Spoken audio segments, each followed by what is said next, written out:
Queridos amigos, hermanos en el Señor, gusto de saludarles y poder compartir con ustedes la palabra del Señor. Dios está interesado, está atento a su creación. Todas las cosas que pasan en el mundo tienen un sentido, un propósito, hay un plan de parte del Señor y ese plan está revelado en las Sagradas Escrituras. Por 1600 años aproximadamente, desde el Génesis hasta el libro de Revelación, que es Apocalipsis, los autores sagrados, guiados por el Espíritu Santo, llevan adelante el plan de salvación de la humanidad. Y en este sentido es importantísimo que todo creyente lea las Escrituras, escudriñe la palabra del Señor y pueda tener una fe sólida, firme y no claudicante ni tampoco inestable en cuanto a lo que dice el Señor a través de su palabra. Vamos a hoy día leer la Sagrada Escritura allí en el texto de Apocalipsis capítulo 20, los versículos 4 al 6. Reitero o repito, Apocalipsis 20, los versículos 4 al 6. Dice así el texto sagrado. Y vi tronos y se sentaron sobre ellos los que recibieron facultad de juzgar, y vi las almas de los decapitados por causa del testimonio de Jesús y por la palabra de Dios, los que no habían adorado a la bestia ni a su imagen, y que no recibieron la marca en sus frentes ni en sus manos. Y vinieron y reinaron con Cristo 1000 años. Pero los otros muertos no volvieron a vivir hasta que se cumplieron 1000 años. Esta es la primera resurrección. Bienaventurado y santo el que tiene parte en la primera resurrección. La segunda muerte no tiene potestad sobre estos, sino que serán sacerdotes de Dios y de Cristo y reinarán con él 1000 años. El tema que vamos a compartir el día de hoy es el reinado milenial de Cristo, el reinado milenial de Cristo.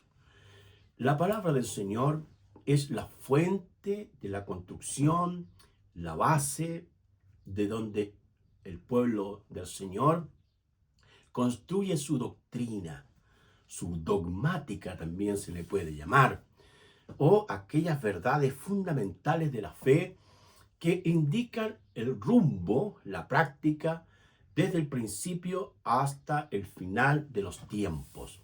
Dios en su palabra se reveló constantemente.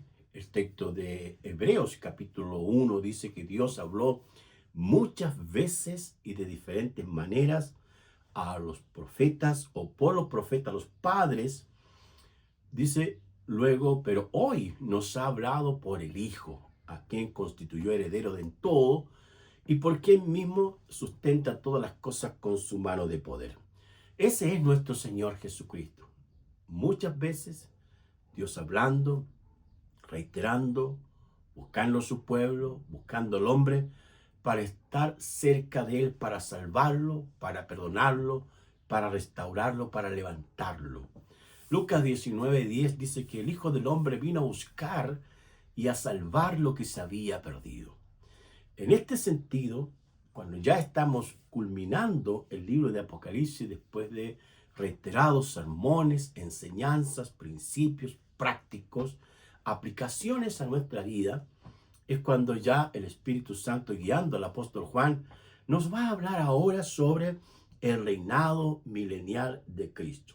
Previamente a eso, cuando el Señor Jesús estuvo aquí en la tierra, los evangelistas Mateo, Marcos, Lucas y Juan hablaron del reino de Dios. El mismo Señor dice que su reino no es de este mundo.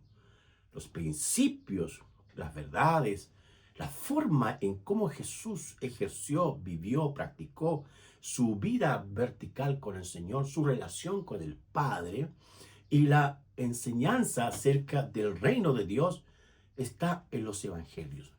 Pero acá, en el libro de Apocalipsis, estamos casi al final y el autor bíblico nos va a describir y a mencionar quiénes estarán en el milenio. Ahora, la palabra 1000 años que aparece acá, ¿cómo se tiene que interpretar? ¿Con 1000 años literales o figurados? Nosotros nos inclinamos por una interpretación literal. 1000 años. Aunque Pedro dice que para Dios un día son como 1000 años y 1000 años como un día, pero el contexto de Pedro es otro. Tiene que ver con el señorío, el cómo Dios interviene en las cosas del mundo, de su creación.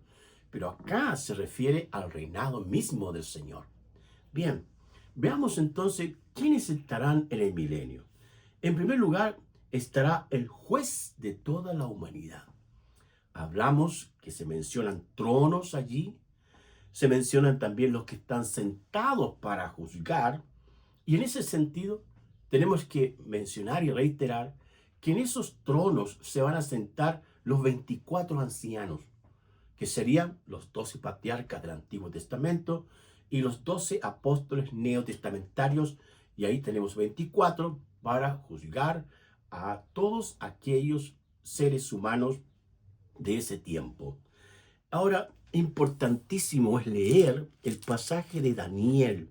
Daniel es un profeta del siglo VI antes de Cristo que profetizó y habló del futuro de la humanidad. Es un libro que habla mucho de las profecías mayores o los profetas mayores por la dimensión, la implicancia de cercano futuro, como también que tiene una incidencia en el futuro lejano. Y en ese sentido, el libro de Daniel es muy importante porque hay ciertas relaciones temáticas de conexión histórica, como también futura, de lo que dijo Daniel, guiado por el Espíritu, y lo que escribió el apóstol Juan, tomando aquellas profecías del apóstol, en este caso del profeta, Daniel, para ubicarlas correctamente en los tiempos de Dios. Daniel capítulo 7, los versículos 9 al 14. Voy a leerlo. Daniel capítulo 7, versículos 9 al 14. Entonces estuve mirando hasta que fueron puestos tronos y se sentó un anciano de días, ese es Dios, cuyo vestido era blanco como la nieve, que apunta a la santidad de Dios, y el pelo de su cabeza como lana limpia, su trono llama de fuego. Un río de fuego procedía y salía de delante de él. Millares de millares le servían y millones de millones asistían delante de él. El juez se sentó y los libros fueron abiertos. Yo entonces miraba a causa del sonido de las grandes palabras que hablaba el cuerno. Miraba hasta que mataron a la bestia y su cuerpo fue destrozado y entregado para ser quemado en el fuego. Habían también quitado, dice, a los otras bestias su dominio, pero les había sido prolongada la vida hasta cierto tiempo. Miraba yo en la visión de la noche, y he aquí, con las nubes del cielo venía uno como un hijo de hombre. Ese es nuestro Señor Jesucristo. Le hicieron acercarse delante de él, y le fue dado dominio, gloria y reino, para que todos los pueblos, naciones y lenguas le servirán. Su dominio es dominio eterno, que nunca pasará, y su reino uno que no será destruido. Ese es el reino que habla la Escritura y que tanto los evangelistas Mateo, Marco, Lucas y Juan describen en las palabras de Jesús cuando Jesús dice: mi reino no es de este mundo. Pilato se sorprendió cuando él tuvo en sus manos, en un sentido humano, la potestad para poder liberar a Jesús. Sin embargo, el Señor Jesús fue muy claro al decirle: mi reino no es de este mundo. Jesús está hablando del reino de los cielos, al cual en este pasaje de Apocalipsis, en el capítulo 20, estamos diciendo que en ese reino el Dios Todopoderoso, el Señor Jesucristo, y los que tienen capacidad para juzgar, estarán allí para juzgar a la humanidad. En segundo lugar, frente a la pregunta, ¿quiénes estarán en el milenio? La respuesta es los que murieron en Jesús. Se mencionan aquí las almas de los decapitados y el pasaje apunta al periodo de la gran tribulación.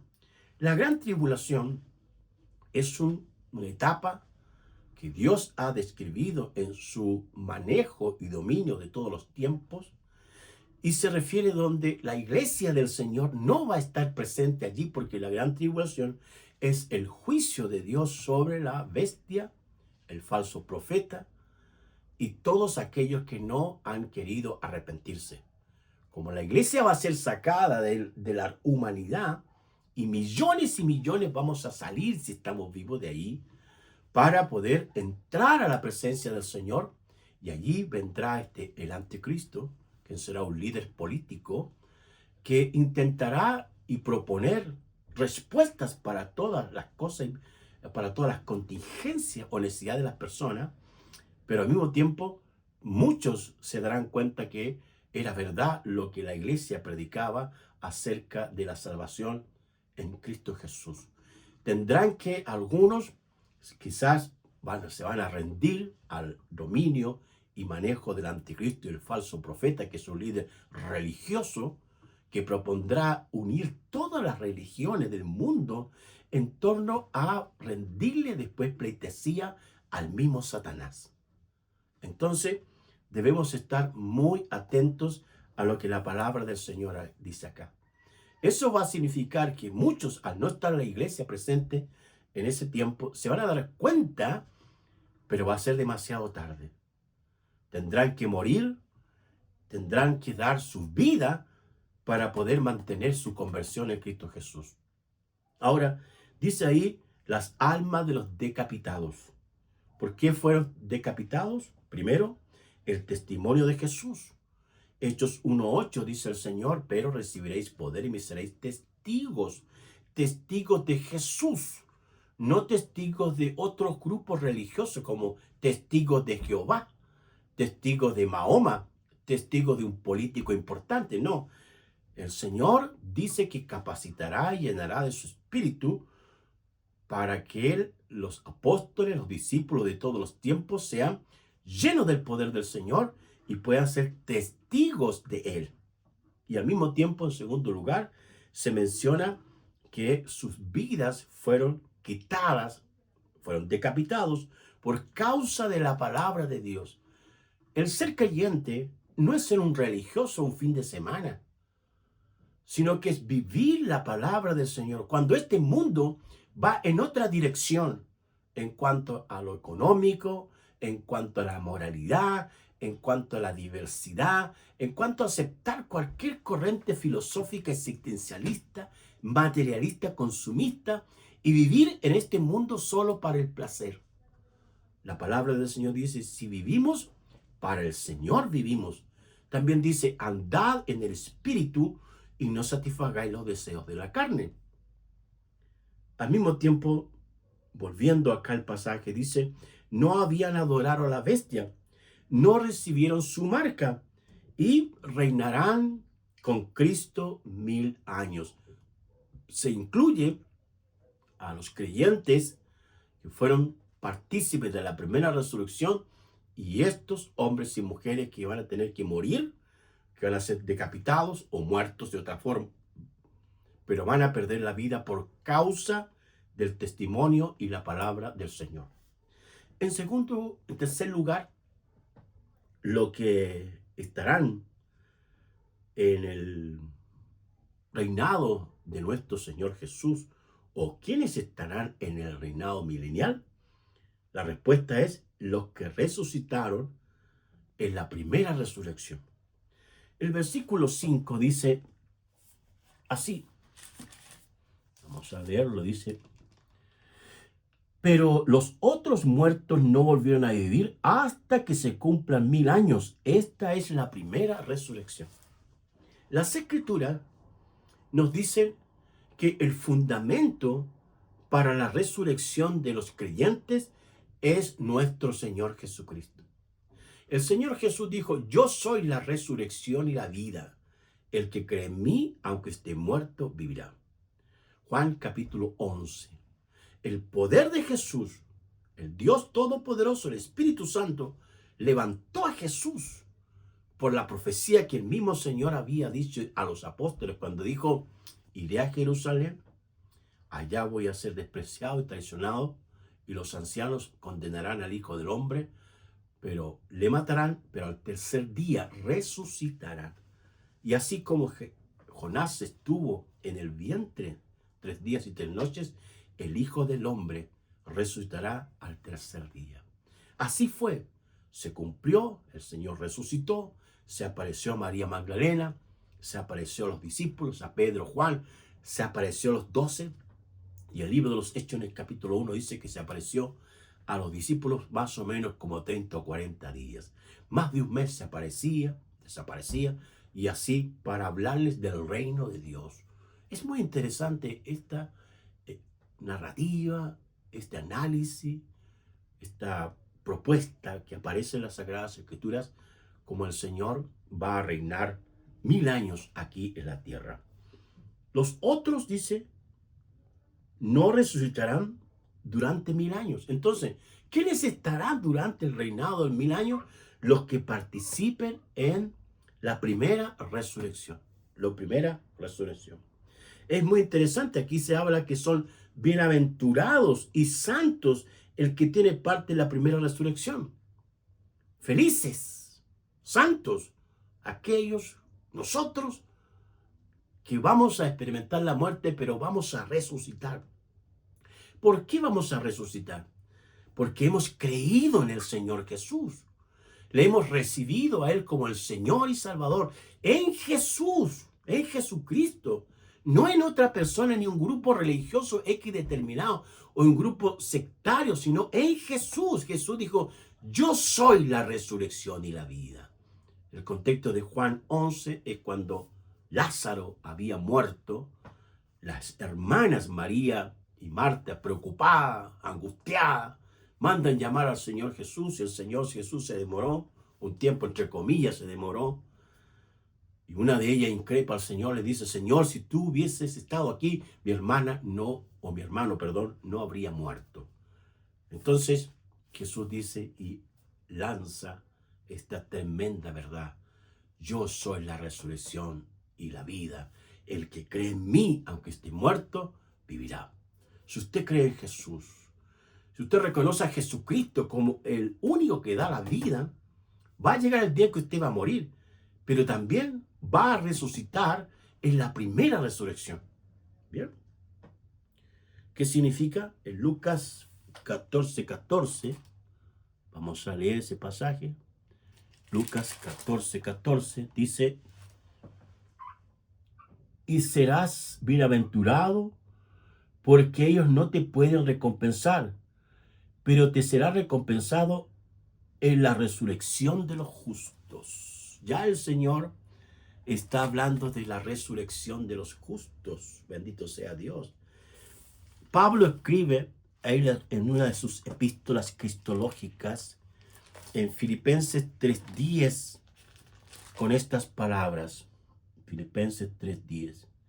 A fin de conocerle y el poder de su resurrección y la participación de sus padecimientos, llegando a ser semejante a él en su muerte, a fin de conocerle y el poder de su resurrección. Una cosa es conocer al Cristo histórico, leer la narrativa de los relatos biográficos, pero otra cosa es conocer al Dios Todopoderoso, a Jesús, el Dios Todopoderoso. Recuerde a Tomás, uno de los discípulos, que los hermanos, los discípulos, sus amigos, le cuentan que Jesús ha resucitado. Y él dice: si yo no veo ni meto mi dedo en la llaga, no creeré, no creeré. El Señor se manifestó en una ocasión donde estaban todos juntos y llama a Tomás y le increpa. Cuando el Señor le dice: ve mis manos, ahí están mis manos, los orificios, las llagas donde Jesús había sido crucificado por nuestros pecados. Y luego dice, tu dedo en la llaga. Tomás, ¿qué hizo? Cayó al suelo y dice, Señor mío y Dios mío. Dios mío, fíjese. Dos palabritas. Señor se refiere que Jesús es el Señor, el amo de todo. Y Dios, el único Dios todopoderoso. Es importante poner atención a las palabras que usó Tomás y analizarlas allí. No fue una salida rápidamente de lo que dijo. Estos judíos, estos hombres de Israel estudiaban las Escrituras. Jesús les abrió a los discípulos las Escrituras, les explicó los pasajes de la palabra del Señor que tenían que ver con Él. Y esa profundidad, esa claridad la tenía solamente el Señor Jesús. Los escribas y fariseos se admiraban de su doctrina. La doctrina del Señor no era solamente conceptos humanos, sino era poder de Dios. La palabra de viva y eficaz del Señor era la que restauraba, sanaba, levantaba y resucitaba a los muertos. De eso estamos hablando, de eso estamos predicando, de eso está hablando el apóstol Pablo, a fin de conocerle a él el poder de su resurrección. Jesucristo es el Dios Todopoderoso, bendito sea el Señor. El Señor con voz de mando descenderá del cielo y los muertos en Cristo resucitarán primero. Luego el apóstol Pablo escribe en Primera de Tesalonicenses a la iglesia de Tesalónica de que hay algunos que han muerto y que ellos no pueden tener una actitud de decir esto ya no tiene mayor sentido, esto no tiene ningún valor. Él les habla de que tengan esperanza, porque aunque sus parientes mueran en el Señor, llegará el día glorioso que serán resucitados de entre los muertos. Y así será todos aquellos desde el primer siglo hasta que el Señor venga a buscar a la iglesia.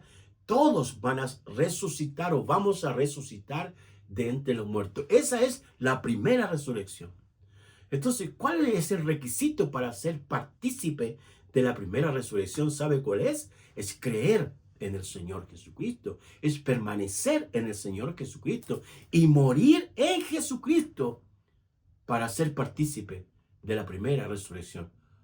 Y en esa primera resurrección, todos los creyentes vamos a estar presentes en el milenio para estar con el Señor. Satanás no va a estar atado por un periodo de 1000 años, dice la palabra del Señor. Ya lo hemos dicho en otras ocasiones. Después que pasen ese milenio, habrá una segunda resurrección. Y esa segunda resurrección serán todos aquellos que están en los mares, en la tierra, donde quiera que estén, van a tener que resucitar y van a tener que presentarse delante del juicio del trono blanco, y allí será el lloro y el crujir de dientes. Lo dejamos para otra ocasión, un mensaje acerca de eso. En Apocalipsis 20:14, dice, y la muerte y el Hades fueron lanzados al lago de fuego. Esta es la muerte segunda. Esta es la muerte segunda. Significa que hay una muerte primera. Dos tipos de muerte hay. Primero es la muerte que tiene que ver con Adán y Eva. La muerte física, muerte espiritual, donde Adán y Eva pecaron contra el Señor. Dios le había dicho a Adán y Eva, de todos los árboles del huerto podrás comer, pero del árbol, de la ciencia del bien y el mal, no comerás, porque el día que de él comieras ciertamente morirás. ¿Qué es lo que es la muerte entonces? Es la sentencia de parte de Dios por causa de la desobediencia de Adán y Eva a esa orden del Señor de no comer del árbol de la ciencia del bien y del mal. Todos vamos a morir, Romanos dice, por cuanto todos pecaron, porque la paga del pecado es la muerte, dice. Mas la dádiva de Dios en Cristo Jesús es vida eterna. Y ahí está nuevamente, ¿ve? Interesantísimo. Entonces, la muerte segunda no tiene potestad sobre los creyentes que vamos a resucitar, porque el Señor nos va a levantar con voz de mando. Él tiene todo el mando. Él tiene el mando. En Mateo 28 dice, toda potestad me ha sido dada del cielo y en la tierra. Toda potestad, toda autoridad la tiene Jesucristo el Señor. Y Él tiene potestad para ordenarnos, para mandarnos, para guiarnos, para que hagamos su voluntad. Bendito sea el Señor. Dice al mismo tiempo, serán sacerdotes de Dios y de Cristo. ¿Quiénes? Los que hayan resucitado en la primera resurrección. Y dice además, reinarán con Él 1000 años. Bendito sea Dios. Finalmente, el reinado milenial será el inicio temporal de la eternidad por todos los creyentes santos que hemos creído y hemos permanecido en el Señor por siempre. Juan 11:25, Jesús dice, yo soy la resurrección y la vida. El que cree en mí, aunque esté muerto, vivirá.